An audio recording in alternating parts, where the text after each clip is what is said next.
Good day to all of you students, and welcome to this session which is on tackling the MUET reading paper. I hope that all of you are doing well and good and are in the pink of health.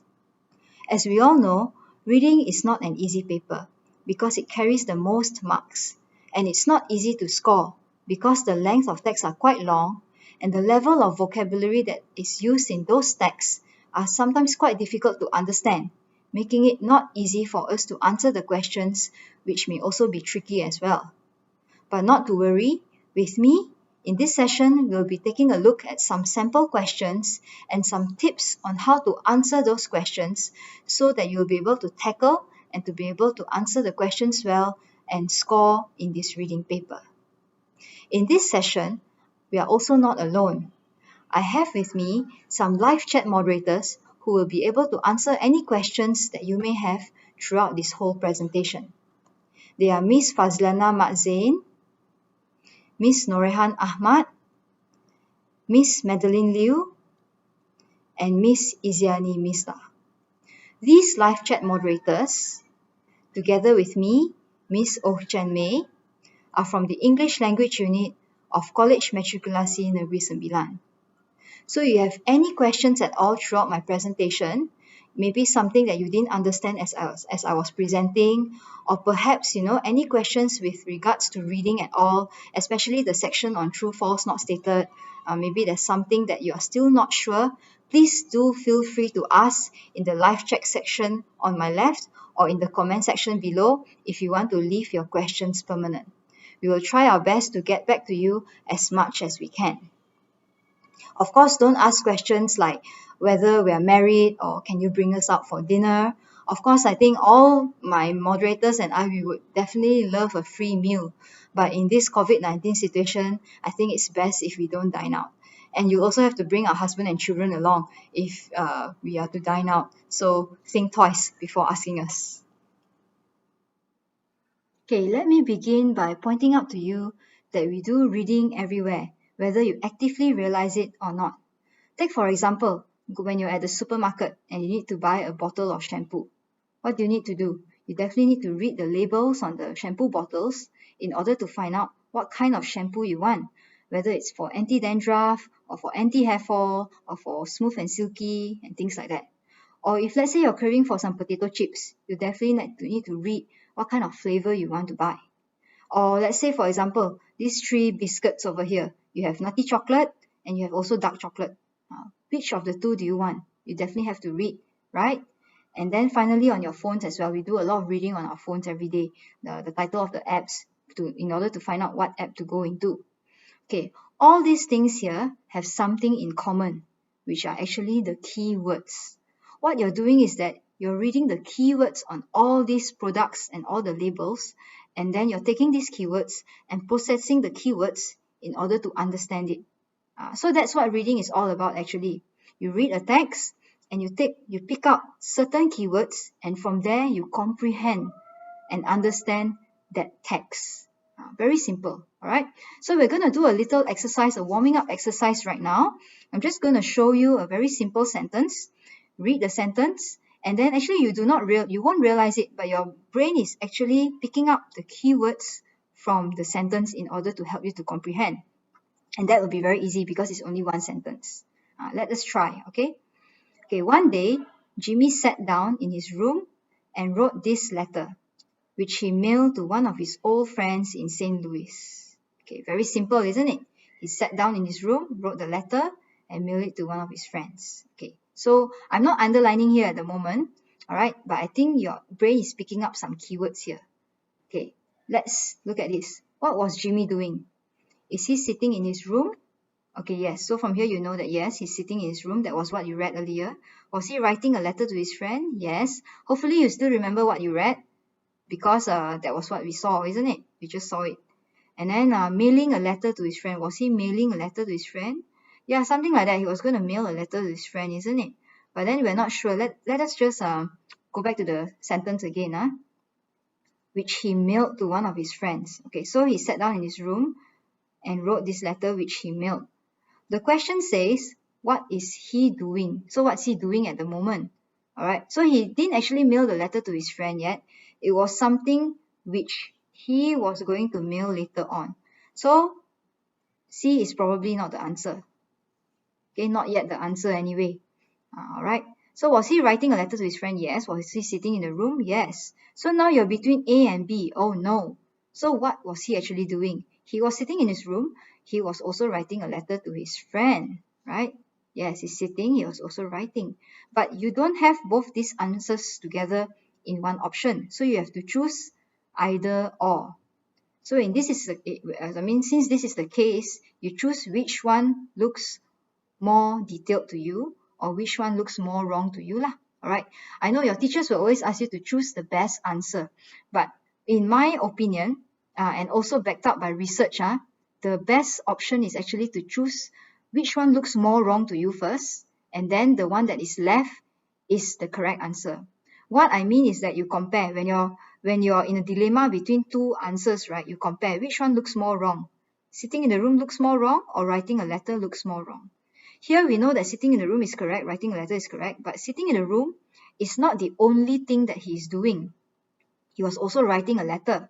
If he's sitting in the room, he could be doing other things as well. So this option is not enough, not specific enough.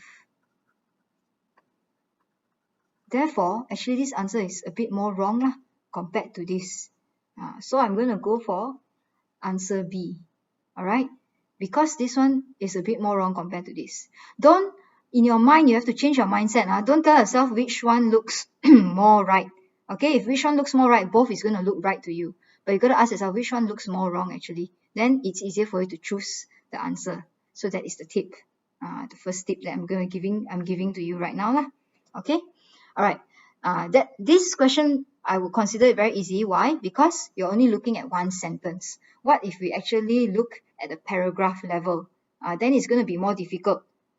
Because what I'm actually trying to tell you is that when at each question you got to look at that specific sentence that has the answer. You cannot look at the whole paragraph and guess the answer because it's going to make it very difficult. So when you go through the text later on, look at one question, look at one section. Look at one question, look at one section. Then it'll be easier. And the section is just maybe 1 or 2 words. That's all. All right, let me give you another question first. What did Jimmy do with the letter that was written by him? This is very easy. This is very straightforward. Did he keep it in his room? No. Inside the sentence, it doesn't say he didn't keep it in his room. Did he give it to his friend? Yeah, he gave it to his friend.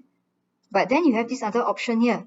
Posted it to his friend. Okay, inside the text, we know that it says he mailed it to his friend, isn't it? So mail is the same as posted. So you know that between these two answers, this is a better answer. All right, mail.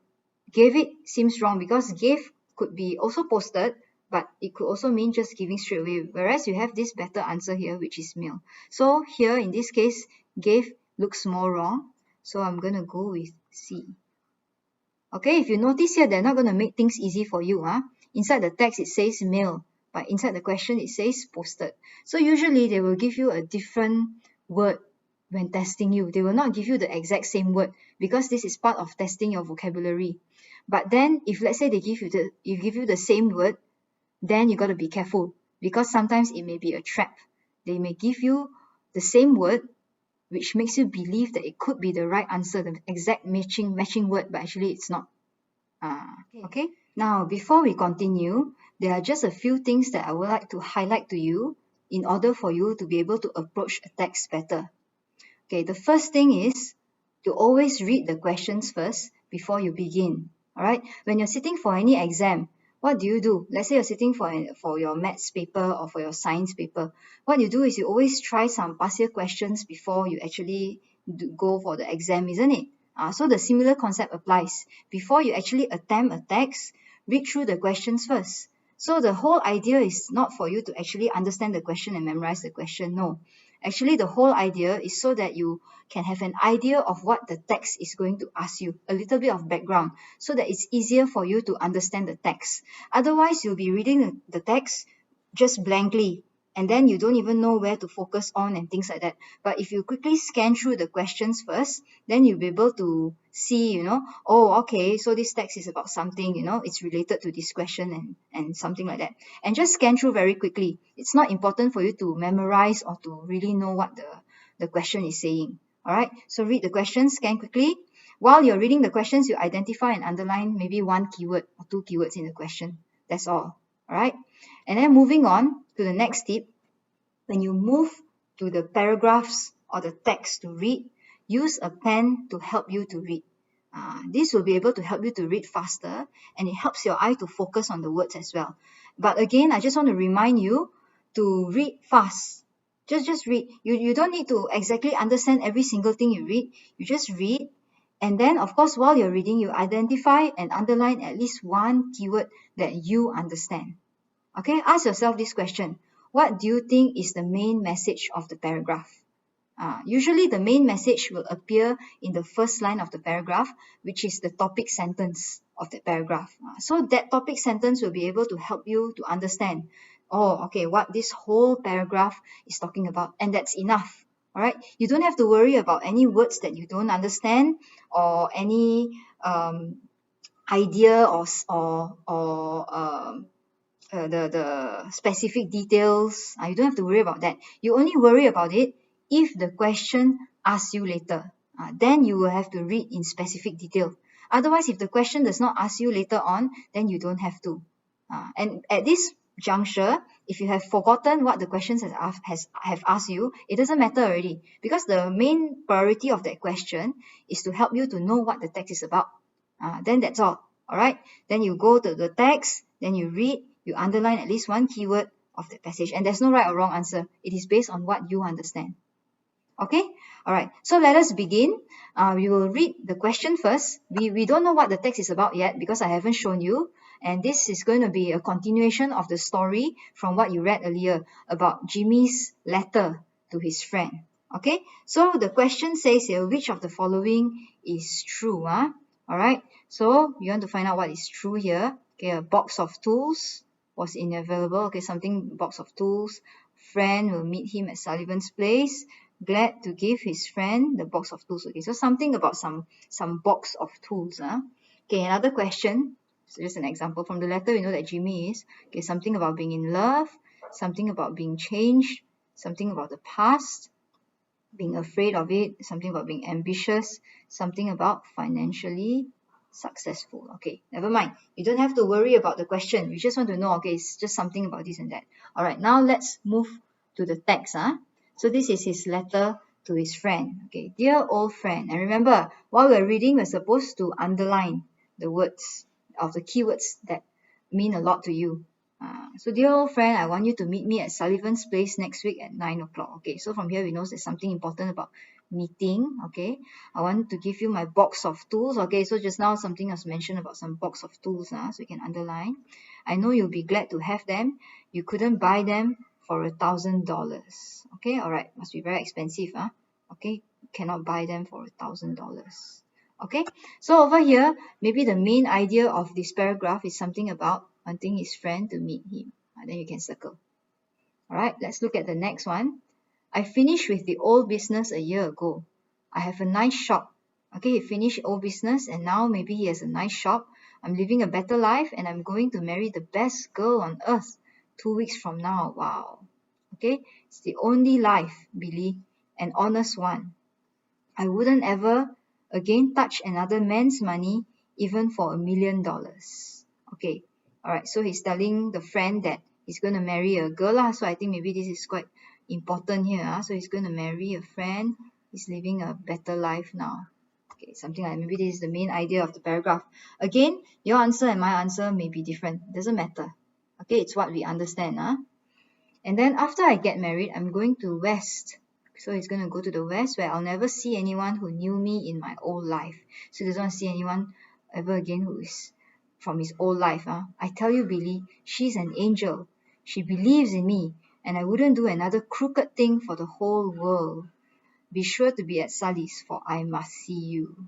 Okay, so from here we know that this girl must be very important, and he wouldn't do another bad thing anymore lah. Okay, crooked thing here means another bad thing. Okay, all right. So you're done reading the text. Then what do you do next? Oh wait, haven't finished. Okay, your old friend Jimmy. Okay, all right. So this is a very old story from 1903. Okay. So after reading, go back and look at the questions again, of course. And then what do? After you look at the question, this is the third tip. Search for the idea of the keyword in the text. You use the scanning method, and then you underline where you think the idea is. So you look at the question, and then you find the idea of the question in the text. Okay, what do I mean by this? Okay, let's try, okay? All right, so this is the question, going back to the question just now. So which of the following is true? The box of tools was invaluable. Oh dear, maybe you don't know the meaning of invaluable, all right? Okay, basically this is a question asking you about vocabulary, whether you know whether this meaning or not. So invaluable here means very, very valuable, okay? You know the word in here is something that is positive, all right? If it's unvaluable, then only it means it is not valuable. You know, un means not, un, all right, un. But if it's invaluable, that means it must be very valuable. Okay, so is it very valuable? Okay, so it says here, I know you'll be glad to have them. You couldn't buy them for $1,000. Okay, you cannot buy them for $1,000. Must be very valuable lah. All right, 1,000 also cannot buy. All right, so yes, maybe that's the answer. Okay, but we're not sure. Let's look at the others. His friend will meet him at Sullivan's place. His friend will meet him. Okay, will his friend meet him? Okay, so here it says here, I want you to meet me at Sullivan's place. Okay, does it tell you that his friend is definitely going to meet him? All right, it doesn't say here that his friend is going to meet him, so probably not. So here you see, this is the focus we have for option B. All right, so this is the proof. You know that it is not there, so option B cannot be the answer. So just now, this is the proof for option A. So when you read, you have to go section by section. You cannot just jump here, jump there, and understand the whole thing. It is each sentence actually gives proof to the answer. Okay, now let's look at the final one. He was glad to give his box of tools to his friend. He was glad. Okay, something about the word glad. Okay, was he glad? He says, I know you'll be glad to have them. So he says he knows that his friend will be glad to have them. So he knows his friend will be glad to have them, but is he glad to give away? Okay, again, it's not mentioned here that he is glad to give his box of tools away, but he knows that his friend will be glad to have it lah. All right, so you see here, this is actually a trap. Like earlier, this sentence here, his friend will meet him. We are not really sure whether his friend will meet him or not. It's not really mentioned. Okay, not really mentioned. So you cannot simply make assumption. And over here, he was glad. Actually, it's not that he's glad. Actually, he knows his friend will be glad to have it. All right, so there's a twist of words here. So this is also probably not the answer. So leaving you with only the answer A. Okay, so you see in the exam, sometimes in the answer structure, right, they like to trap you with just one or two tiny words. So be careful, okay? So check the keyword. Again, coming back to keywords, check the keyword and ask yourself whether it was in the text or not. So here the keyword is not there, and here it wasn't that he was glad, it was that he knows his friend will be glad. It's the friend who will be glad, not him. So A, all right? And the next question, do we know that he is deeply in love? Okay, let's see. All right, he's going to marry the best girl on earth. Okay, it's the only life. All right, okay, then you look at the next one. He said, she's an angel. She believes in me. I wouldn't do another crooked thing for the world. Oops, some mistake here. Alright, for the whole world. Alright, so do you think that he's in love? Okay, probably lah, because he says she's the best girl. He won't do another crooked thing in the whole wide world for her anymore. So maybe he's in love. Alright, is he a changed man? Let's see here. He said he's finished already with the old business. No more with the old business. Alright, and it's the only life he wouldn't ever again, even for $1 million. He's not going to touch another man's money. And here it says here, I wouldn't do another crooked thing for the whole world. So that anyone, and I'll never see anyone who knew me in my old life. So this is talking about something that's in the past, in the old. So maybe he was indeed a changed man. So maybe, okay. Is he afraid that the past might catch up with him? Let's see here. Okay, something about being afraid. He said, after I get married, I'm going to West, where I'll never see anyone who knew me in my old life. So he's planning to go to a different place where he hopes that he'll never see anyone who knew him in his old life. So maybe he is a bit afraid that someone who knew him in his old past, may actually do something or bring up his old things that he did in the past. So yes, maybe he is afraid lah, but it's not exactly mentioned whether he's afraid or not. He just hopes that the past might not catch up with him. That's all. Okay, so this is maybe a trap word. Is he ambitious about being financially successful? I don't think so, because there's nothing here that talks about him wanting to be successful in his life, be financially successful. So nothing here. So let's look at the options now. Is he deeply in love? Is he a changed man? Yes. Okay. Is he afraid that the past might catch up with him? Maybe. Okay, so there's another option here. Okay, is he ambitious about being financially successful? Not really. So you have these two options here, which are probably not the answer. So you're left with either deeply in love changed man or with this answer. So you're not sure now. Now you have to check the keyword here. Is he really afraid or not? If it's not, then the answer is A. If he's afraid, then the answer is B. So looking back over here, it says here, let's look at this part. After I get married, I'm going to the West, where I'll never see anyone who knew me in my old life. Okay, in this part of the text here, there's nothing that says that I'm actually afraid somebody's going to see me. Okay, I'm going to go to West to hide. Alright, so that, because I fear that someone knew me in my old life will do something to me. Okay, so there's nothing much about there. So if that's the case, then the best answer would be A. Okay, if the text says that, I fear that, the past may catch up with him or something like that, then you choose B. But since there's nothing here about the past, so the best answer would be actually A. Alright, not so easy, but what you can see here is that we have taken each of these statements one by one to check with each of the answers, and this is actually the method for you. One by one you go through so that you do not miss out on anything, and you underline the proof that is there. Alright, so okay, these are the tips that I've given to you earlier. Alright, so to continue, I just want to just share with you before we look at some sample questions from the MUET paper.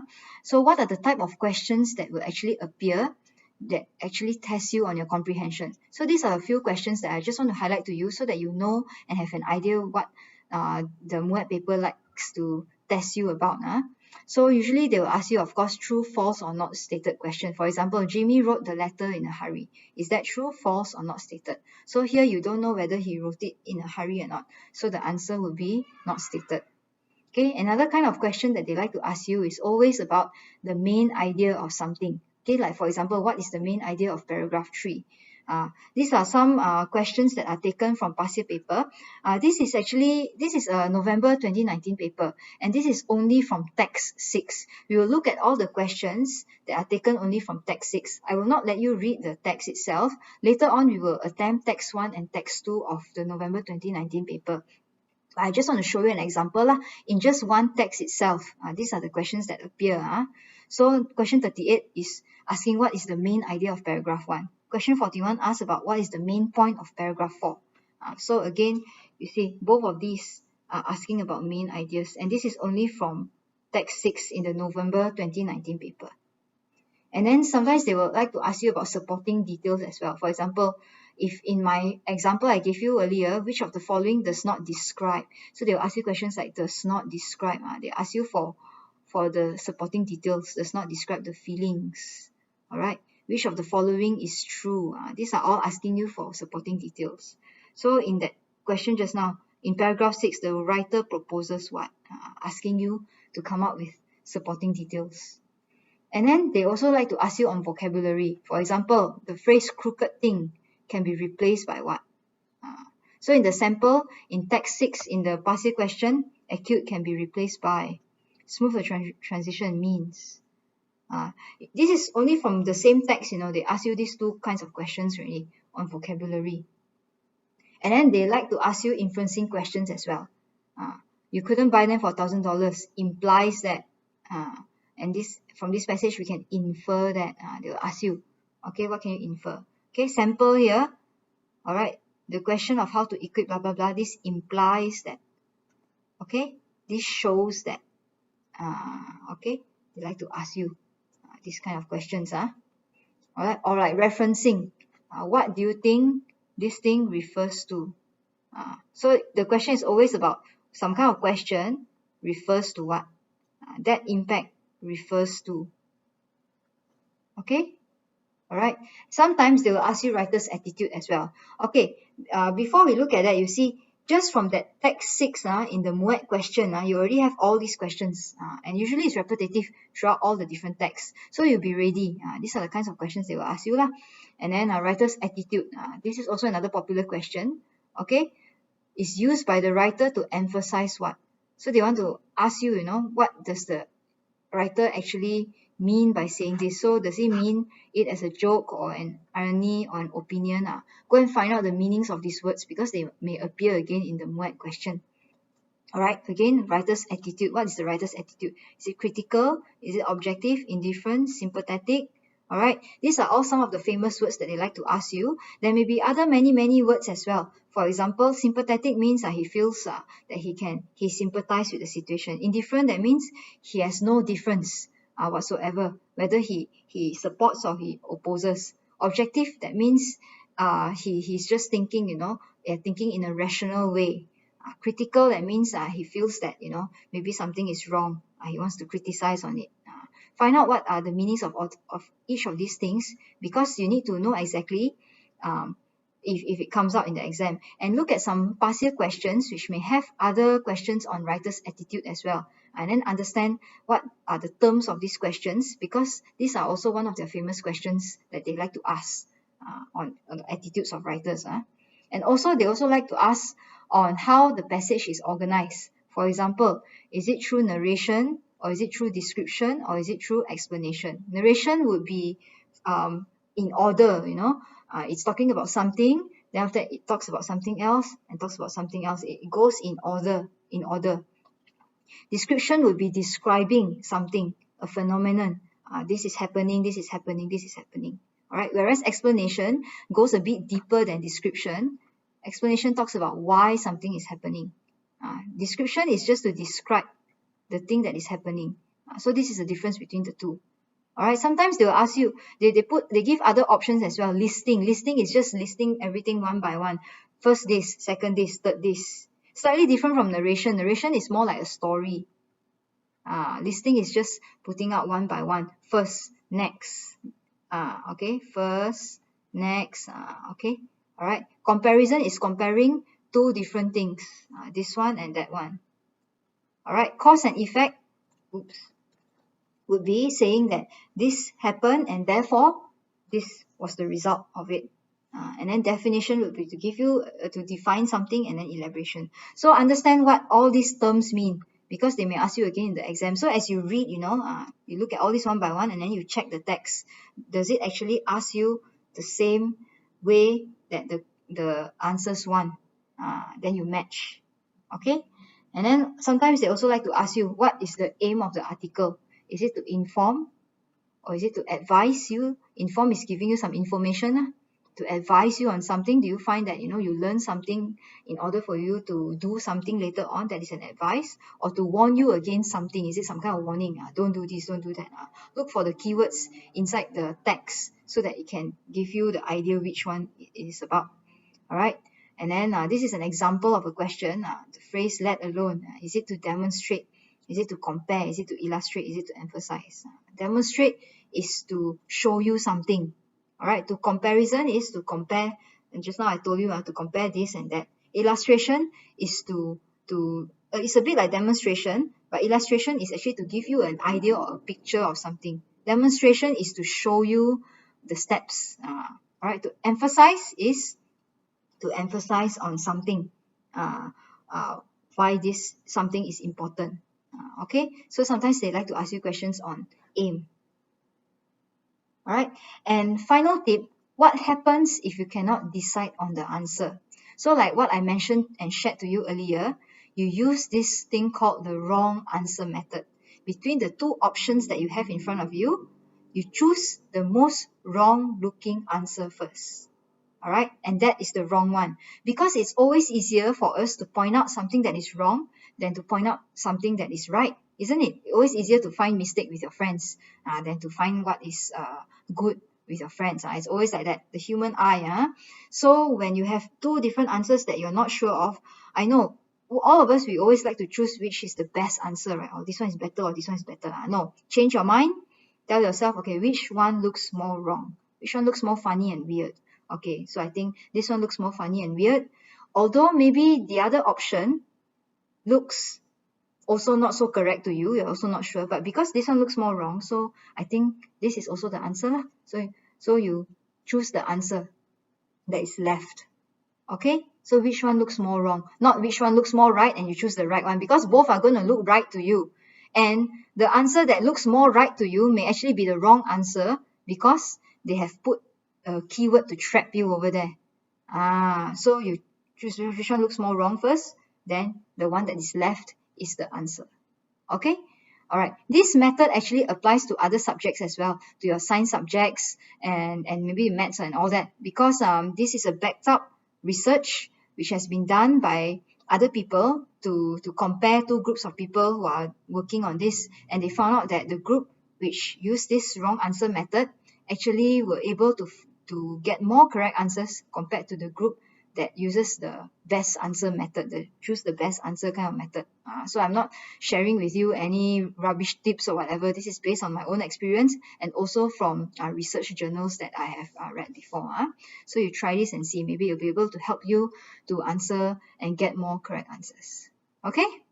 All right. All right. Let us now attempt a text, and this is taken from the November 2019 paper.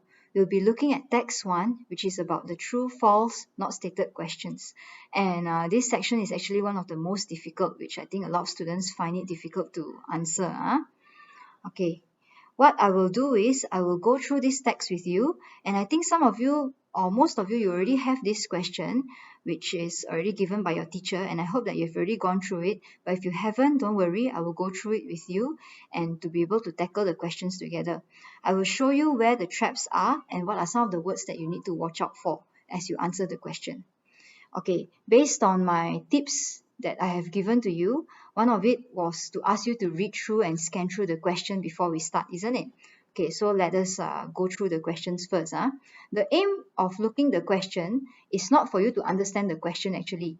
The aim is for you to identify what the text is about before you actually answer. And maybe there are some words that may jump out to you which you think, okay, this may be asked later in the question when you see it again.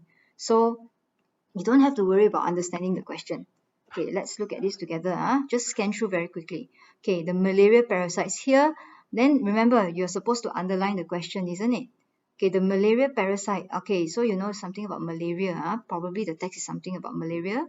Multiply in the human host liver. Okay, right. Incubation period for the malaria depends on the health. Even if you don't understand the question later, the word, it doesn't matter because it may be explained in the text. So just go through very quickly. Don't worry about it.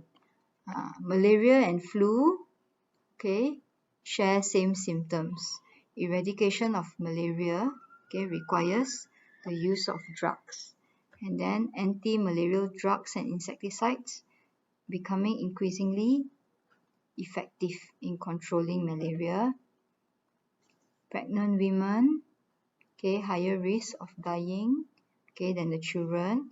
And then travelers to 97 countries will become ill. Okay, all right. Maybe we don't really remember what we have read. It doesn't matter actually. From here, by scanning through the questions, you know that, okay, this is something about malaria lah. All right. Now let's go to the text already. Okay. And when you read the text, you don't have to worry about understanding what you read actually. What you need to do is, as you read, maybe you underline a few keywords, maybe one or two keywords that may tell you something about that whole paragraph. Your keyword will probably be different from your friend's keyword because we're all different people. Your keyword is definitely going to be different from mine, but it's okay. You just underline what you think is important to you and what you can understand from it. That's all. Alright, so as I'm reading this text here, I'll be underlining some words which of what helps me to understand. And if let's say your keyword is different from mine, don't worry about it. Okay? Alright, so now let's read together. Okay, Malaysia is once again on high alert for malaria due to increase in the number of cases and detection of a new malaria parasite in 3 villages in Kuching, Sarawak. The newly discovered malaria parasite is called Plasmodium knowlesi, which is transmitted from infected monkeys to Anopheles mosquitoes, which is then passed down to humans. Okay, so from here I know that something about malaria and it's from monkeys and it's given to humans. That's all. If you don't actually understand what you read, don't worry, like I told you. You only need it you only need to understand it if the question asks you later. So if let's say you don't even understand the whole paragraph, actually it doesn't matter until the questions ask you. Alright, so don't panic. This is the first thing you need to remember. Don't panic.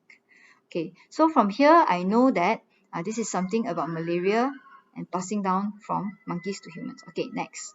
When bitten by an infected mosquito, the parasites are released into the bloodstream. Okay, I think this word is important to me. Release into the bloodstream.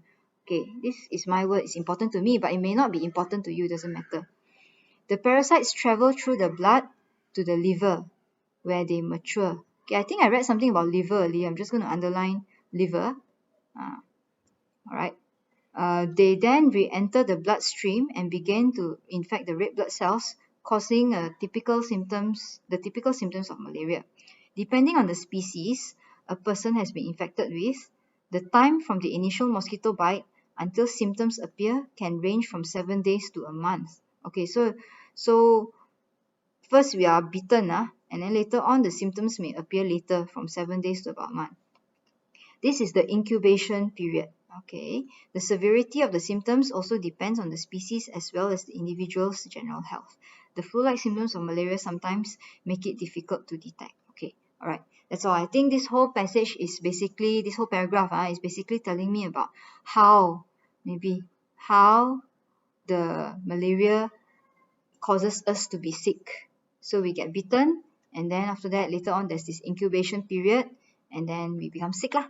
Alright, doesn't matter if you don't understand, doesn't matter. Again, like I told you, you just need to go through later on in detail when you read the text. Okay, delay in diagnosis and treatment is the leading cause of death in malaria patients. Okay, something about delay in diagnosis.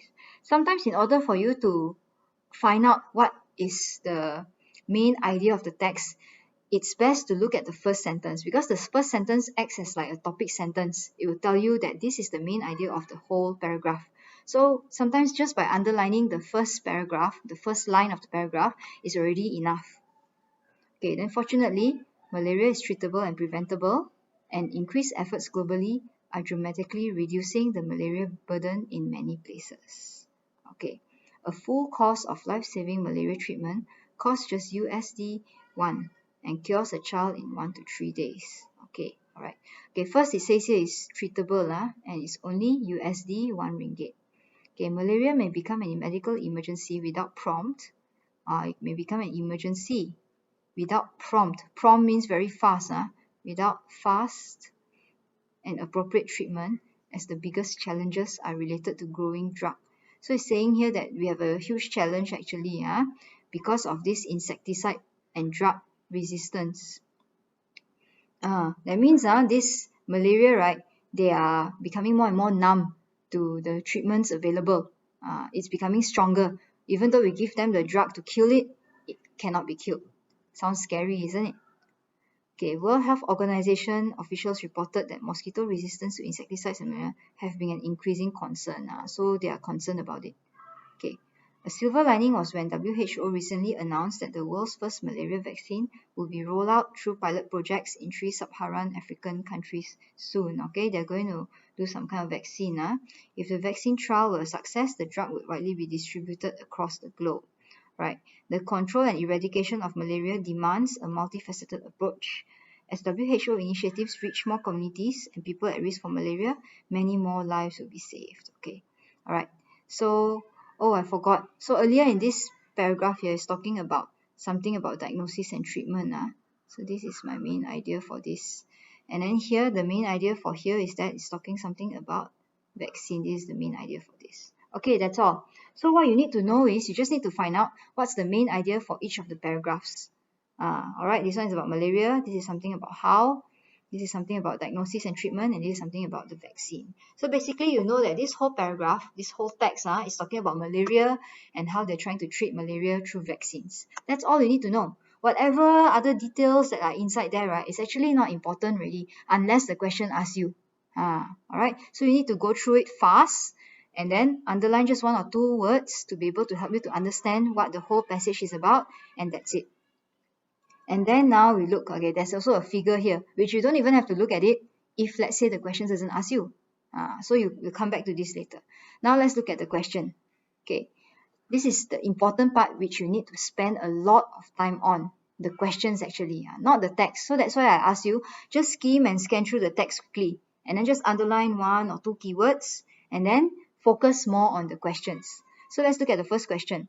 The malaria parasites multiply in the human host liver. Okay, so the keyword here is malaria parasites, and then you have here multiply in the liver. So you have multiply, and then you have liver. So if you remember my tips to you earlier, I asked you to look for the idea that is related to the question, isn't it? So the idea here is that it multiplies in the liver.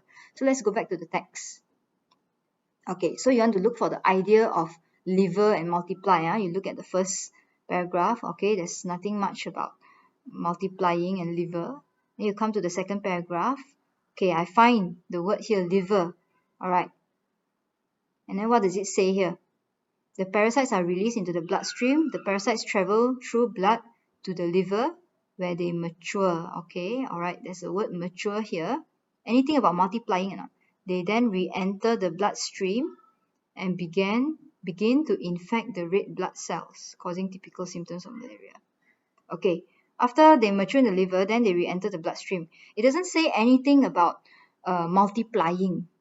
All right, do they multiply or not? We're not sure. Okay, so if that's the case here, what answer do you choose? You cannot say true because the text doesn't say they multiply. So you're between false and not stated. Which one is the more suitable answer? Okay, if you choose false, you're saying that the text says it doesn't multiply. You see, if you want to choose false, right, this has to be a direct contradiction.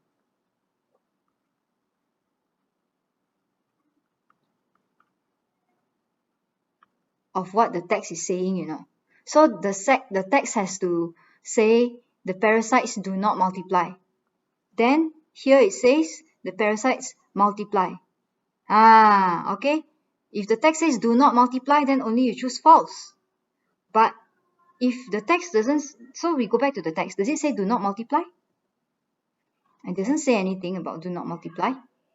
Okay. It just says they mature. So actually we do not know whether they multiply or not. Whether they do not multiply or whether they multiply. So actually, it is not there at all. Then if that's the case, then you choose not stated lah, because you can't find any direct contradiction at all. It has to be a direct contradiction, then only you can choose false. Otherwise, you choose not stated. Okay, now let's look at number 2. Says here, the incubation period. Okay, so this is the keyword, incubation period for malaria depends on the person's general health. Okay, so the incubation period depends on this person's health. Okay, so now let's look for the keyword. The keyword something to do with incubation and health. Okay, so incubation. So okay, this was the answer that you got for question 1. So you put number 1 over here. All right. So for question number 2, you know that they will not ask you for the idea which is up here. Usually they will arrange the questions based on the flow of the text. So question 1 will be somewhere at the top. Question 2 followed by question 3. Then the paragraph also, you go question 1, question 2, somewhere below. It cannot be above it. So you try to look for the keyword below it. If let's say you go further down to the bottom and you still cannot find, then you know that you're missing something already. For question number 2, it definitely cannot be down here in paragraph 4. It has to be somewhere further up. So that is another tip for you, another clue for you. Okay, so let's see here. Depending on the species, okay. So again, the keyword here is incubation. Okay, the time, okay. I found it here. Okay, this is the incubation period. Okay, so this is the word that I'm looking for. Incubation. Okay, what does the question say again? I've forgotten. Incubation period depends on the person's health. Okay, let's say you don't know what is the meaning of incubation. It doesn't matter. All right, but it says here incubation period. This refers to actually this one, 7 days to about a month. So incubation actually means the time that it takes for this malaria to develop. So when a person is infected with the malaria, it takes about 7 days to 1 month before the symptoms can appear. All right, and it says in the question, it says it depends on the person's health. So does it depend on the health? Oh, I found another keyword here, the word depend. So it depending on the species of this plasmodium, the time range from 7 days to a month, and this is the incubation period. Okay, so this 7 days to a month is dependent on the species of this plasmodium knowlesi. So actually it is not depending on the person's health, it depends on the species. Okay, so there is something that is contradicting already, isn't it? So this is for question number 2, the answer I found here. Okay. Whereas the sentence says it depends on the person's health, but in the text it says it depends on the species. So there is a direct contradiction, totally the opposite. So if that's the case, I choose false. Alright, so you can see here now the difference between not stated and false. This is very tricky part. Okay, now let's look at the next question. Malaria and flu share the same symptoms. So malaria and flu have the same symptoms. Yes or no? Let's have a look at the text again. Okay, so just now we found the answer for number 2 over here already. So we continue from down here. Severity of the symptoms. The severity of the symptoms also depends on the species, okay, as well as the individual's general health. Okay, the flu-like symptoms of malaria sometimes make it difficult to detect. Okay, I'm not sure yet. Let's see. Anything here? This is about delay in diagnosis already. Okay. So the keyword is actually over here, flu-like symptoms. You have the same one from the question. So it's probably over here. So does malaria and flu have the same symptoms? It says here, flu-like symptoms. Flu-like symptoms. That means here it's saying that the symptoms are also like the flu lah. Right? Flu-like means like flu. So probably. Alright. So it is exactly, it matches. It says flu-like symptoms of malaria. So yes, they share the same symptoms. It says flu-like, like the flu. So the answer here is true. Okay. So to find out whether it's true or not, it has to be matching. Alright, maybe they use the same words. They usually will use different words. For example, in the text says there, flu-like symptoms. Alright, but flu-like is the same as same, sharing the same symptoms. So in that case, this is true. So it matches, you choose true. Okay, alright. Eradication of malaria requires the use of drugs. Sometimes they want to test you, on vocabulary words. So the word eradication here comes from the word eradicate, which means to take away. Alright, so here eradication means to take away this malaria, you need to use drugs. Okay, let's find now. Okay, earlier you already found the answer for number 3 over here. So you know that they definitely will not ask you you cannot find the answer anymore over here lah. Definitely it has to be in the next paragraph. So you go to the next paragraph. Delay in diagnosis and treatment is the leading cause of death in malaria patients. Okay, something about diagnosis and treatment. The question says using drugs, right? So fortunately, malaria is treatable and preventable, and increased efforts are dramatically reducing malaria burden in many places. Okay, full cost of life-saving malaria treatment costs US 180 and cures a child. Okay, that means actually there must be some kind of treatment. Then only people will be able to get well. If there is no treatment, they won't be able to get well. Let's look at the question again. So, how do they get well? It says here, to use drugs. Do they use drugs in order to get well? Is it stated there? Okay, it doesn't say here. It says here the treatment costs USD and cures a child, and it may become a medical emergency without the prompt and appropriate treatment. Okay, still doesn't say as related to growing drug and insecticide resistance. Okay, so it's saying that it is difficult to treat, especially if the malaria is becoming immune to the drug that we put it. So over here, indirectly, it says here, World Health Organization reported mosquito resistance to insecticide and anti-malarial drugs. So indirectly, it is saying here that actually, in order for people to get well from malaria, you need drugs actually. This whole paragraph, in fact, is telling you about treatment, but it doesn't directly tell you that the treatment comes from the drug. But from here, you know, if let's say there is no drug, the malaria cannot die.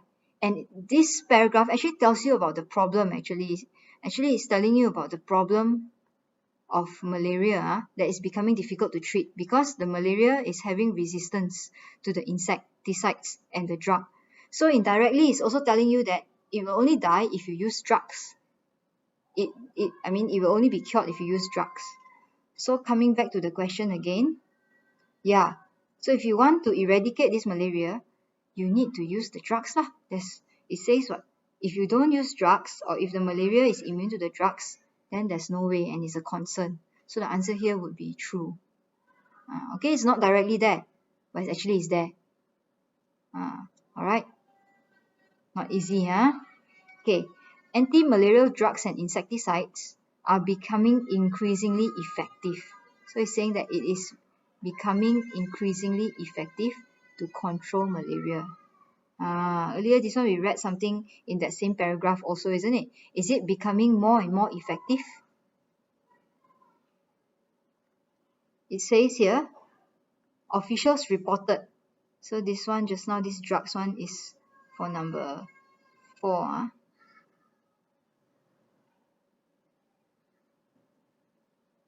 Okay. They report that mosquito resistance to insecticides is saying that the mosquito resistance to the insecticides means the racun lah, the racun serangga, okay, and the drugs have become an increasing concern. Okay, that means the mosquito is getting more and more resistant to the insecticide and the drugs, and this is a concern. Increasing, you see they use the word increasing. Sometimes they like to use the same word to confuse you, but you don't have to be confused. So over here it says it is becoming more and more effective. Is it actually more and more effective? In the text it says here, increasing concern. Increasing concern. Okay, and also in the text earlier, you remember or not, the word resistance.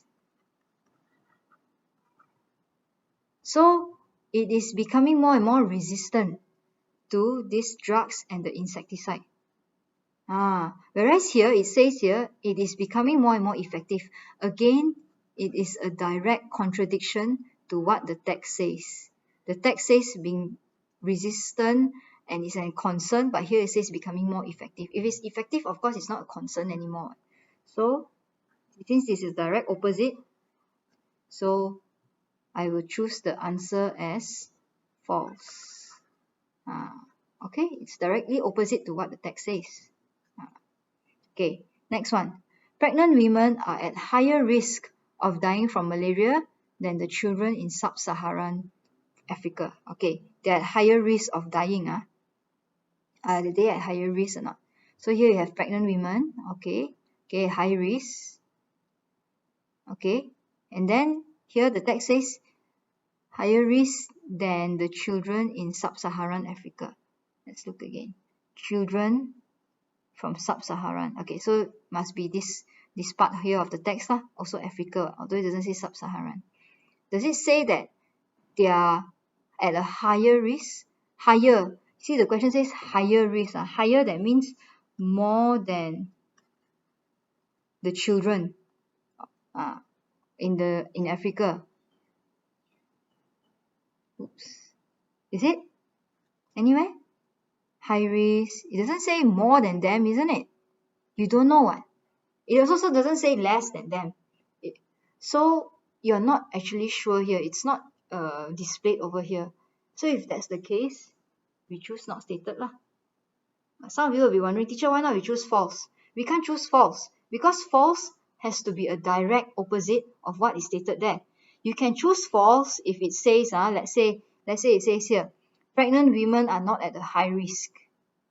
Or it says here, many children die in every 60 seconds, whereas here a child dies. Here a child dies, let's say the question says many children die in 60 seconds. So there's a direct contradiction. Or if the text says there's a low risk, then only you choose false. Otherwise, you choose not stated. Okay, because it doesn't say more than or less than or whatever, you don't know. Then you choose not stated. Okay, and the last question for this text. In 2014, travelers in 97 countries will become ill with malaria. Okay, so travelers from 97 countries became ill in 2014. So only in 2014, let's see, travelers. Okay, you have 97 countries. Okay, the word 97 is here. Okay, but there's nothing about travelers. Okay, the question says travelers to 97 countries. Let's go back. Okay, travelers. Each year, 10,000 travelers. Okay, you have the keyword here, travelers, are reported to become ill after returning home. Okay, this part of the text and this part of the text are separate. They are not related to each other. This one is about 97 countries. They have ongoing malaria transmissions in 2014. Okay, yeah, so you have 97 countries.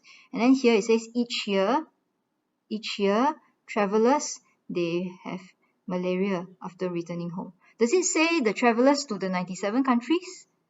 No, it doesn't say. The travelers who go to 97 countries, you see, we go back to the text. The travelers to 97 countries, they become ill. Whereas in the text, the travelers to any country, not only to 97. Alright.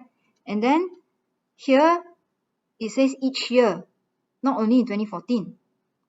So each year, all these travelers, they will become ill in don't know how many countries. It could be many more countries, it could be less countries. So actually, this sentence is a direct contradiction. Alright, you see in 2014, it's not 2014, it's each year. In the text, it says each year. Okay, travelers to 97 countries, it could be more, it could be less. Alright, it's just that inside the text, 97 here is 2014, ongoing malaria. But each year, you don't know how many countries. Okay, alright. So you see, there's already a direct contradiction already. This sentence and what is inside the text are different things. Because they're totally different, then you choose false. Okay, alright. So this is only for text 1. I hope that you are not too exhausted yet. All right, you've only gone through one text. Imagine in the exam you have actually 6 texts to go through. But if you follow, the same kind of techniques that I told you in order for you to tackle this true, false, not stated question, actually you'll be able to find out what are the traps there. So just remember these 3 things. True means, for example, true means you can find exactly same thing that is mentioned in the text. All right, or maybe the same idea. It must be matching. Then the answer would be true. Okay, if it is false, then there is a direct contradiction. The text, this sentence says something, the text says something else, which is the opposite of each other. If it helps you, then maybe it's good if you can write down what is it that is the opposite from the text. All right, the text says what, opposite is what, then you write down, then you are able to prove already that this is false. All right, and then if it's not stated, then it is totally not there in the text. You are not sure, you don't know. Like for example here, you're not sure this pregnant woman, is it more or less? It's not really stated there. All right, okay, like you see here, false, exactly the opposite there. And then here again, for number 1, not stated. Why? It doesn't say whether it multiply or not. All right, so this is how we tackle the true, false, not stated question. I hope that you'll be able to use these tips and get more correct answers next time. So try this out with other questions and hopefully you get more correct lah. All right, okay, so now we will move on to text 2. The reason why I want to go through text 2 with you is because you have other questions which are not related to true, false, which I want to highlight some of the tips with you. And again, coming back to my favorite tip. All right, the first thing you need to do is always to read through the questions first. So come, let's read through the questions. It says here, young people are checking their phones. So okay, the text is something about phones. Okay, more often today compared to 10 years ago, something about phones lah. Okay, people who carry phones do not wear watches. Okay, something about phones and watches. Fubbing, what's fubbing? Okay, never mind. This one doesn't matter. This question later on we'll know when we go to the question. From this study, Dr. Roberts found what? What did he find? Okay, when it comes to this kind of questions, with all these words, right? Then it's important for you to underline the keywords that are inside the options. And you need to go through one by one, each of these keywords inside the option, because they will determine what the answers are for you, the exact answers. And usually in the exam, they like to trap you with just 1 or 2 answers. They will, or 1 or 2 keywords, they will twist the keyword to make it wrong. So just go through. But don't worry, this one now you're just scanning through very quickly. So women experience, okay, more technoference, okay, 30% men. Just go through very quickly only. Phone interference, okay, she suggests. Okay, lay down rules. You don't have to actually go through also late, because this is just scanning. Something to connect to your partner, which is following is true. Okay, all right. Okay, so now you know the text is something about phone, right? Something about fubbing or something. Okay, all right. Now let's begin on the text. Okay, it says here, we have an intimate relationship with our phones. Okay, wow. We eat them, carry them in our pockets, and sleep with them. Okay, we check them on average 47 times a day, 82 times if you're between 18 and 24 years old, according to the data in 2017. Okay, all right. So this first paragraph is something about phones, all right, and some kind of intimate relationship with our phones lah. Okay, so I'm just going to circle this word here to tell me what this first paragraph about. We have a close relationship with our phones. Okay, next one. We love them for good reasons. They tell us the weather, the time of the day, the steps we have taken. Find us dates, entertain us, okay? Connect us to family and friends. They answer our questions and quell feelings of loneliness and anxiety. Okay, so this is something about reasons why we love our phones. Okay, right. But phone love can go too far. Okay, something about going too far. So far that it can interfere with old-fashioned face-to-face intimacy with your partner, spouse, or significant other. Okay, it can interfere already. My intimacy with people. Intimacy, that means the closeness you have with people. Alright, the conflict between phone love and human love is so common, it has its own lexicon. Okay, don't worry if you don't understand any words. It doesn't matter until you need to meet them in the question. Otherwise, just ignore. Don't worry. If you're snubbing your partner in favor of your phone, it's called fubbing. Okay, when one partner constantly checks your phone. Just now, remember we saw the word fubbing, right? Oh, what is it? Don't worry. Later, we will get to it when the question asks us.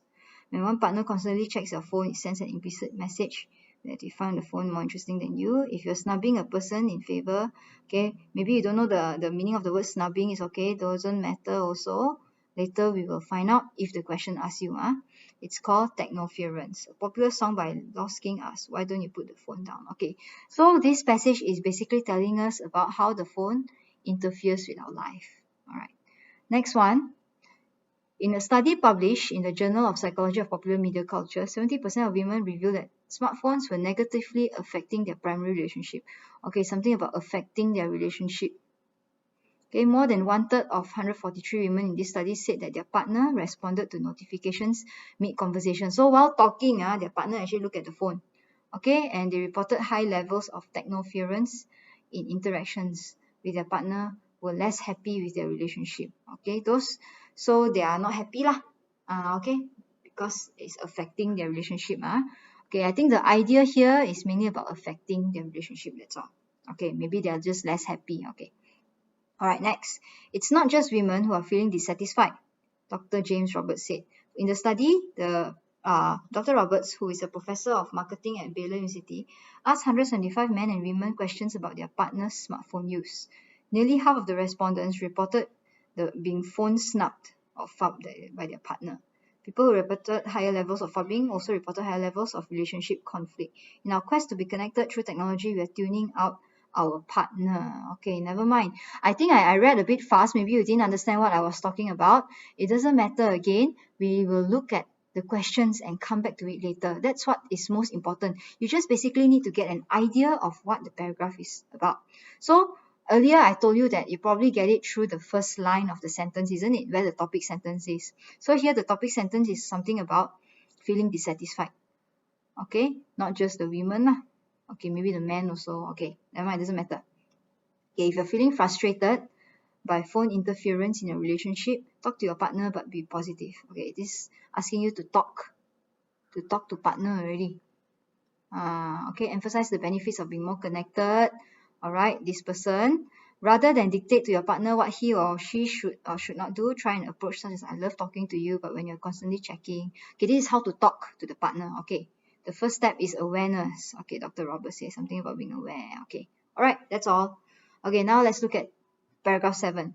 Dr. Roberts offers some practical suggestions. Okay, maybe some suggestions. So maybe this whole paragraph is talking about some suggestions to break up in your phone long enough to connect with your partner.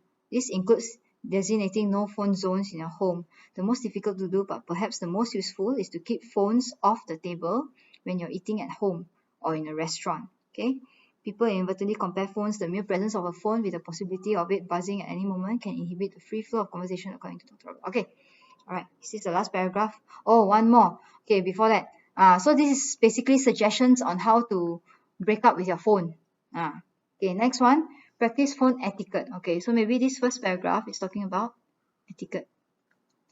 You must look at your phone, announce that you're doing so, saying, I'm just checking for 2 minutes, show courtesy, you're aware and that your attention is shifting. In short, you should be more aware of how often you pick up your phone when your partner is present. Okay, all right, so this is about etiquette. I feel exhausted. Imagine, we're only at the second text and maybe you already feel exhausted with me already, just reading so long of it. But remember, I told you before already, if you don't want to feel exhausted, just go through the text very quickly and then underline the topic sentence or the main keyword that is related to the paragraph.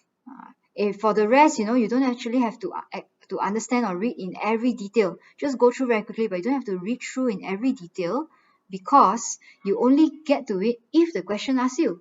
If the question doesn't ask you, then you don't have to worry so much about it. And usually the questions will ask you actually definitely inside. But then when the question asks you, then only you go through it slowly, word by word, bit by bit. Otherwise, don't waste your time trying to understand every single thing. Just go through very quickly. Okay, now let's look at the question. young people are checking their phones more often today compared to 10 years ago. So here it says here they're checking their phones more often today compared to 10 years ago. Is it more often today compared to 10 years ago? Now let's see. Okay, we have intimate relationship. We check them 47 times a day. Okay, 82 times. Okay, and then if you love them, okay, second paragraph doesn't say about checking. Only the first paragraph talks about checking them 47 times a day. Is it more often than 10 years ago? More often? Anywhere? Something about more often? Not really lah. So we don't know. Is it more often today or not? Actually, we don't know whether it's more often or not.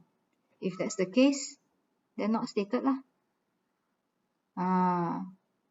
Alright, there's nothing about being more often. It just says that they check them a lot, isn't it? But there's no comparison 10 years ago.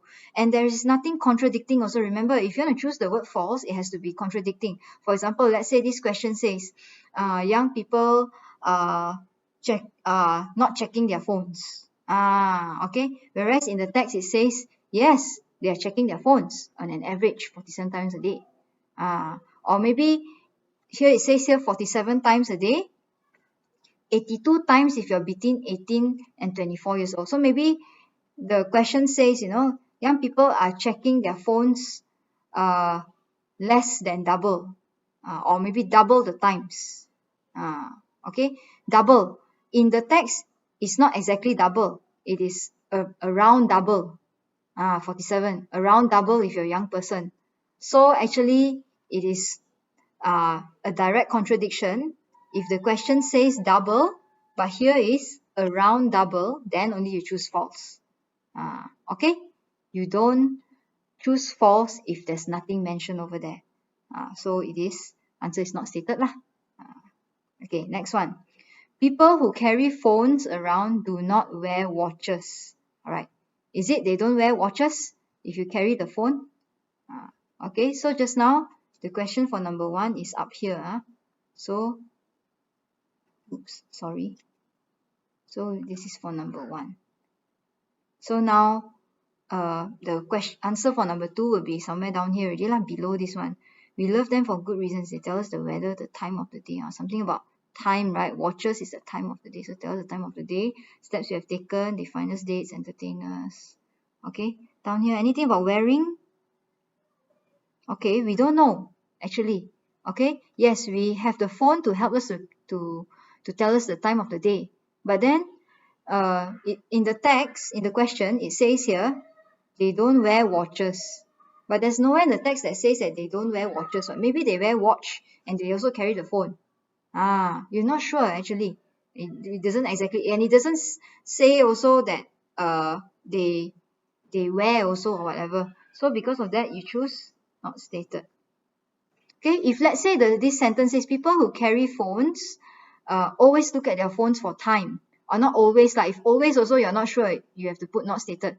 But if this sentence says people who carry phones look at it for time, then maybe you can say true, because yes, they look at it to find out the time of the day. They may tell you the time of the day. Okay, or they say people who carry phones may look at it to find out the time of the day. But if it says here, people who carry phones do not definitely do not look at it for the time. If it says definitely do not look at it for the time, then you choose false, because in the text says that they may look at it for the time. Okay, so there must be a direct contradiction. Okay, let me just write here lah. If let's say it says here, people may look at it to tell the time. Okay, people who carry phones may look at it to tell the time. If that's the case, then you choose true. Oops. Okay, if let's say it says here, people who carry phones definitely or maybe always look at it to tell the time. Oops, sorry.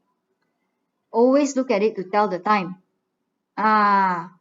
Then if that's the case here, this is definitely wrong already, because they don't always. The text says that they look at it, but not always what. Okay, then you can choose false. Alright, because it's a general thing, not definite, not always. Okay, although actually you can choose not stated for this lah, for this question. If let's say the question says, because it says here, they tell the weather, they tell the time of the day, they tell the steps that they have taken, so they love it because the phone has all these reasons. But then the text doesn't say people look at it all the time. So it is false lah. It is a false statement because it is not always or definite. But if let's say the question says here may look at it, then maybe you can choose true. Okay, all right. So remember, keywords actually may trap us. Okay, next for number 10. Fubbing is a type of technoference. Okay, now we have to find out whether we like it or not. We have to find out what fubbing is, because the question asks us. So is it a technoference or not? Okay, so earlier the question for this is up here. So for this, it's probably down here already. For number 3, so phone love can go too far. It can interfere with all face-to-face. Okay, all right. Then you want to find the word fubbing. Okay, it's down here. It's called fubbing. Okay, what is fubbing? If you're snubbing your partner in favor of your phone. If you're snubbing. Okay, well, let's say you don't know the meaning of snubbing. But if let's say, what happens when you're looking at your phone? We can guess, use the intelligent guess. All right, if let's say you don't know the meaning of the word. All right, so imagine you're talking with someone, and then suddenly your phone rings, and then you look at your phone. What are you doing actually? Okay, you're snubbing. You're snubbing, actually it can also mean you're ignoring You're ignoring your partner by looking at the phone. So you have the word phone and you have the word snubbing. So a combination of the word here, it says here, phone plus snubbing means fubbing. Okay, the question says it is a kind of technoference. So you need to find out again where the word technoference is. Okay, it says that when one partner constantly checks the phone, his or her phone, it sends an implicit message that they find the phone more interesting than you. Again, this part here gives you the clue of what fubbing means. All right, looking at the phone and telling you that the phone is more interesting than you. And then it says if you're snubbing a person, again the word snubbing in favor of any type of that, it's called technoference. So actually technoference is another word. You see, it's called here. It's called snubbing. You see, this sentence actually has the same meaning as what this sentence is talking about. You are snubbing a person in favor of the technology. That means you're ignoring this person to look at your technology. And then you see here again here. Okay, you keep checking your phone. Okay, because you're saying that it's more interesting than you. So this whole idea here is saying that that you prefer to look at the phone than to talk with the person. All right. So this is called fubbing. Okay, phone and snubbing, and then it is called technoference. So again, this whole thing, it is called, refer to this whole section here lah. This whole section here. Okay, this is also known as technoference. This whole thing here, this whole thing refers to technoference actually. Oops. So if you go back to the question, is it a type of technoference? Then the answer would be true. Wow, that's a lot of things to look at just for this word, technoference. Okay, but I hope you get what I mean here. All right. You see, this whole thing is talking about fubbing, snubbing. Even if you don't really understand, right? But you know that it is referring to I mean this whole thing lah, checking and all these things, it's just basically referring to this whole thing here. It is called technoference. This is referring to this whole thing here. Okay, all right, so it's true. Okay, next, from the study, Dr. Roberts found that women experience more technoference than men. Okay, in this question now you have to find out one by one really the keywords that are in here. Women experience more than men, and you have to check one by one. You cannot just go through all one shot and then look at the text. You have to check one by one, you know. It's not like last time SPM, you can just read all then you know the answer already. No, this one by one, each sentence you have to understand, each sentence you have to check. So we look at the first option first. Women experience more technoference than men. Yes or no? Is it more than men? Okay, we go back to here. Here you've already found the answer for number 3. So number 4 is definitely somewhere at the next part lah. Okay. Women, 70% women revealed that smartphones were negatively affecting their primary relationship. More than 1/3 said their partner responded to notifications. Women reporting high levels were less happy. Okay. Is it more than men? Does it say that they experience it more? Or down here, it's not just the women who are feeling dissatisfied. Okay, we don't know actually. It says that the women experience it, and down here it says that it's not just the women. All right. Okay, the men and women were questioned, but actually there's nowhere that says that it is more. Okay, and also don't forget, this is from the study. This is what Dr. Roberts found. Okay, so here there's nothing about women experiencing more than men. He didn't find that women experience, there's nothing about it. So he didn't find this. So you put an X here. All right. Let's look at the next one. 30% of men. So 30% of men said that their partner texted using smartphones. 30% texted using smartphones. So again, look at the question. Also from Dr. Roberts. Okay, Dr. Roberts one. Okay, it's not just women. This is his study again. Okay, for the study, Dr. Roberts. Oh, okay. I did a little mistake here. Just now, talking about the women more than men, right? Actually, you didn't have to look up here already. Because the question was about Dr. Roberts' study. So you can ignore this whole part. You want to find the study from Dr. Roberts. So Dr. Roberts said here, not just the women. Okay, 175 men and women were questioned. But nothing about being more. So nothing about being more lah. So just now we can cross that one. And the second question now, it says 30%, right? 30%. Let's look back at the question.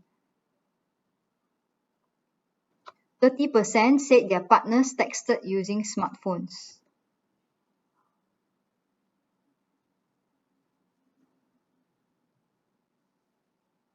So nearly half of the respondents, 46%, reported being phone snubbed. All right. Anything about 30%? It says half here. Half. All right. Half. Half reported. Okay, let's go back to the question. 30% men texted using smartphones.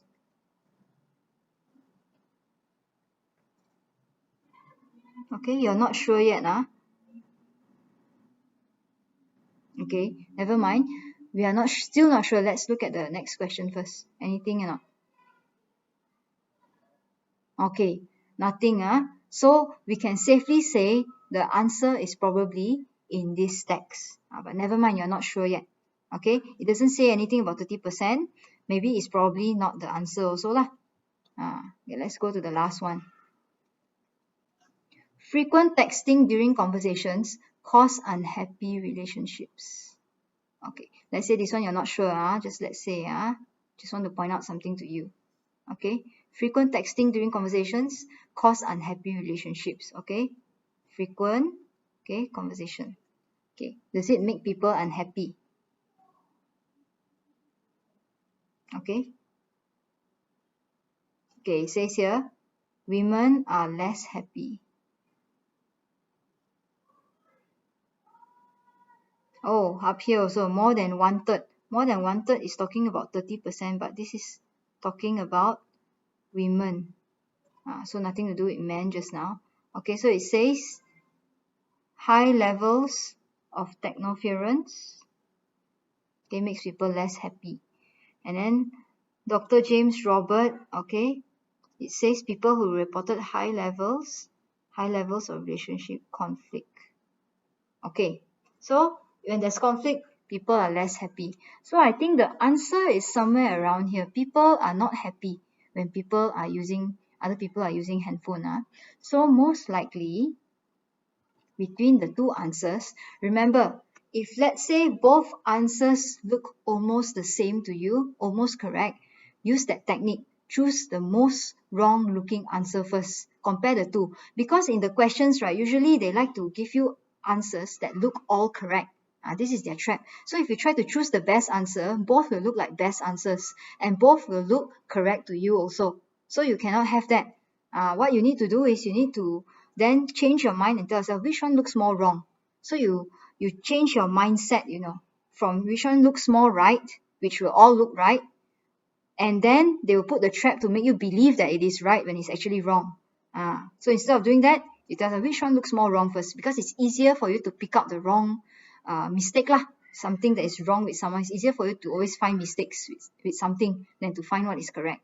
So between these two here, it looks as if this one looks more wrong actually, because earlier in the text there's something about men 30%. It's not really there, whereas here it is mentioned more often about unhappy relationships, although the keyword is not there, frequent texting during conversations, and usually they will not put the keyword there, they'll just put the idea there. But between these two, this one looks more wrong actually compared to this one. So I'm going to go for this answer. Okay, all right, next. To deal with phone interference in relationships, Miss Judith Bell suggests. Okay, so now you have this word here, Miss Judith Bell suggests. So we look for her name. Okay, the first one is what? To lay down rules on phone usage. Okay, let's go back to here. Let's find her name. Okay, this is Miss Judith Bell. Okay, what does she suggest? Okay, earlier the question says to lay down the rules. Let's see.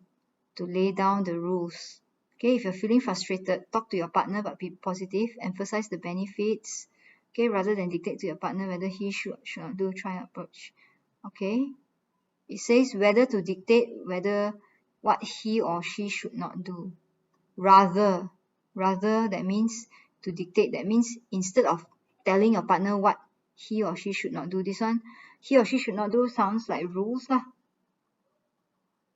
But it says here rather than dictate, that means instead of telling them. So maybe it means here don't give the rules. Okay, never mind. Go back to the question. Okay, so maybe, probably not. She didn't suggest this. Don't lay down the rules. But maybe you're not sure yet. Never mind.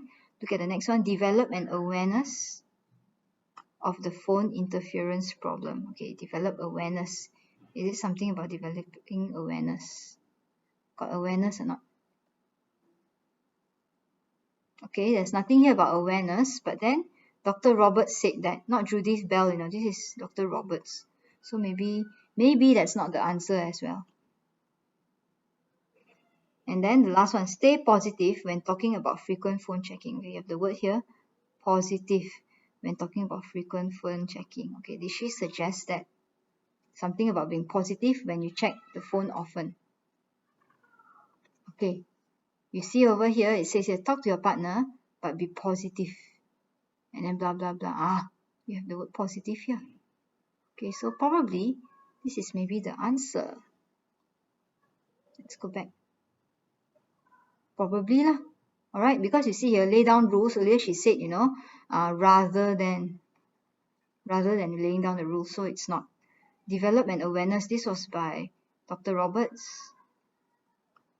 So positive was actually mentioned by her. So this is probably the answer. These other two looks more wrong. So this is for number 12. Okay.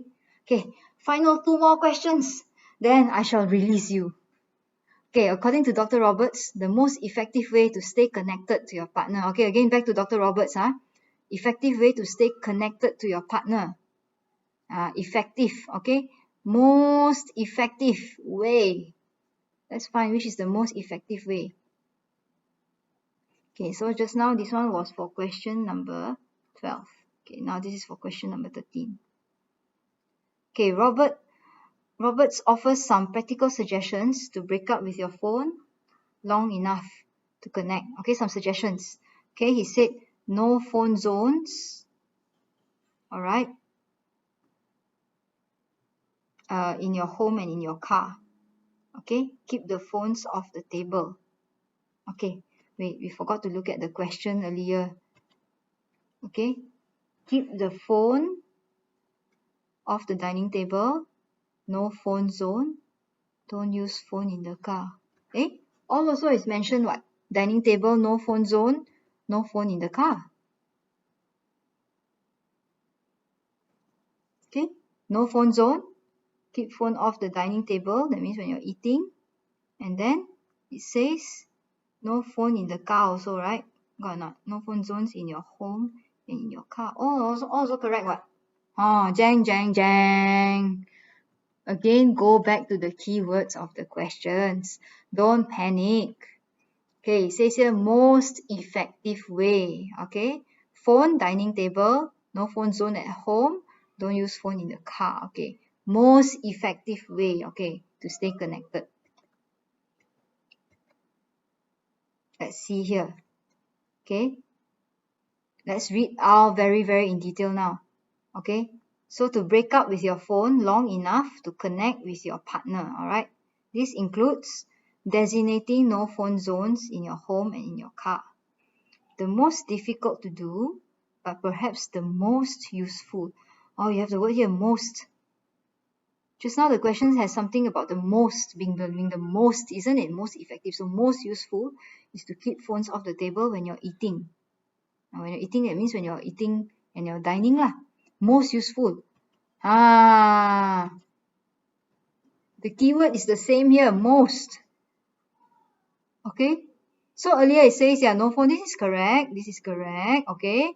And then this is also correct, but you want the most one. And then just now in the text, you have the word the most. So this is probably the answer lah over here. Same one, most, is for when eating. So my answer is going to be A, keeping the phone off the dining table. Okay. All right, last one. Which one is true about phone etiquette? Okay. It's courteous to use the phone for less than 2 minutes. Okay, is it less than 2 minutes or not? Okay, I'm just going to read through all. We won't go one by one. Feeling very tired already. It's all right to frequently check the phone if you announce it. Important to develop awareness of our phone checking behavior. Okay, all right, let's go back here. Courteous to use the phone less than 2 minutes. You want to find out which one is true. Does it say or not it's courteous to use the phone for less than 2 minutes? Okay, so back to the word etiquette. All right, because we have already done over here 14, so 15 should be around here already lah. Okay, practice phone etiquette. If you must look at your phone, announce that you're doing so. Saying, I'm just checking the phone for 2 minutes, shows courtesy. Okay, for 2 minutes, shows courtesy. Does it say it's courteous if you only use it for 2 minutes? This is actually an example to announce that you're using your phone. But an example that maybe you're using it for 2 minutes, but not necessarily you use it for 2 minutes. You just need to announce that you're using your phone and it shows courtesy. All right. So it's not limited to only 2 minutes. So not true lah, probably. Okay. Courteous, less than 2 minutes or more. Yeah, probably not true. Okay, but let's say you're not sure, then you just put a question mark there. It's all right to frequently check the phone if you announce it. It's all right to check the phone if you announce it. Does it say it's all right? Does it say it's okay? Not really. It just says that, the phone etiquette is that you should announce it, but it doesn't mean that, you keep announcing and you could always still use it. Okay, maybe that's not the right answer. Finally, it's important to develop awareness of your phone checking behavior. It's important. Okay, look back at it's important. Okay, in short, you should be more aware of how often you pick up your phone. Should be more aware. So this last sentence says here that we should be aware at how often we pick up the phone. So here you should be, that means it is something that is probably important. Okay. So among these three options, I would say that the one that is probably the most true is that it is not to use it for less than 2 minutes. It just sounds a bit funny, this whole sentence. This one is all right to frequently check. It's actually not really all right. You just announce only what, then it's courteous what. Not so all right. All right, it's not really less. So this two actually looks more wrong to me. I would go with C. It is more important to develop awareness. So I think we have come to the end of text 1 and text 2, and that is all. We are not going to look at text 3, text 4, text 5, but I hope that you continue to attempt the other texts using the techniques that I have taught you, and I hope that you'll be able to get the correct answers from there. Your teachers have the answers. You can ask them from the teacher, and then you can check your answers, all right, to see whether you got it right or wrong. Okay, so just a final note here and some final tips for all of you. The questions are usually asked according to the order of the text. That means if let's say it's question 1, it will be somewhere at the top of the question. If it's question 2, then somewhere it's definitely below the answer for question 1. It will not be very, very far below. And if it's question 3, it will be below question 2. They will not ask question 3 before the the answer for question 3 will not appear before the answer for question 2, or the answer for question 4 will not be suddenly up there before the answer for question 2. So it will be according to the order of the text, except for maybe the question that asks about which of the following is true. If that's the case, maybe it's throughout the whole text. They will ask you which of these is true. Then in that case, the options, may appear in any part of the text. All right, can be the first paragraph, second paragraph, because they are asking maybe throughout the whole passage which of these are true. Otherwise, it will usually follow according to the order. All right, and also remember to use the wrong answer method if let's say you meet with answer options which you're not really sure if all of them look correct to you. Then try to choose which one looks more wrong to you, which one looks more funny or more weird. Then you choose the one that looks the least weird looking one. All right, even though you are not sure whether that's right or wrong, but because the other two looks more wrong, then you choose that one. Okay, so this method should be able to help you to identify the most correct answer among all the answers which all also look correct actually. Okay, and my final words for all of you here: read, read, and read. Read this is in order to help you to get used to the sentence structures, the kinds of words that they may ask you, and then to practice so that you'll be able to know what kind of traps they lay out. Actually, once you know the method, right, to be able to tackle the question, like earlier I already pointed out to you one by one already. Find out the keyword, find out the place where it is, find out the trap. Is it the same or not? If it doesn't match, it's probably not the answer. Actually, this is basically the technique in order for you to answer the question. So you don't have to actually worry too much about getting the answer right or wrong. As long as they match or they don't, you're confirmed to be sure that this is probably the answer already. All right. So, all right, I guess that's all for my presentation. Thank you for joining the session. I know it's been very long. Thank you for hanging in there, because it has not been easy, especially for reading, very dry, because you need to read through, you need to go through one by one. But I hope that you have gained something from this session lah. So continue to stay tuned for the next session, which will be presented by the other lecturers. All right, so take care and all the best for your MUET reading paper and also for your other papers soon. Okay, see you, take care and stay safe. And do remember, if you have any questions, you can ask in the live chat column or in the comment section below. Thank you.